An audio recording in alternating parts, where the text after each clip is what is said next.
The internal struggle within ZANU-PF has frequently spilled into the Politburo, the party's highest decision-making board, outside of Congress, and even into cabinet meetings. These forums have become battlegrounds where the ideological and the power-based differences between Chiwenga and mnangagwa's factions are openly aired. Sabina Mashkobran watching the Politburo and cabinet as battlegrounds. We will subscribe or like out on the bell icon.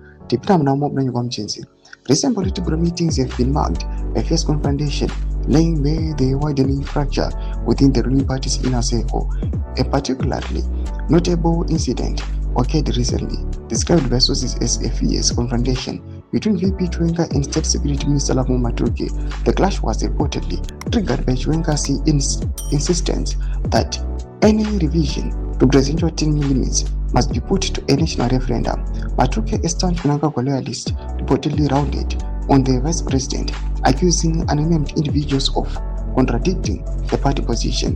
Defense Minister Opam Chinguri and ZANU-PF Commissar Narat Machacha reportedly sided with Matuke, with isolating Chiwenga, the Politburo. During the heated exchange, Chiwenga is reported to have reminded the room of the military credentials, stating pointedly that he is a general who fought to liberate the country while others sought to refugee elsewhere to avoid participating in the liberation struggle. This remark was widely interpreted as a direct jab at President Mnangagwa, whose own liberation war record has been a subject of historical debate and scrutiny. Such direct and personal attacks within the Politburo underscore the intensity and the personal nature of succession struggle. Further, evidence of Chiwenga's dissent emerged at the funeral of late Kumbirai Kangai's wife, where he invoked the principle of one man, one vote.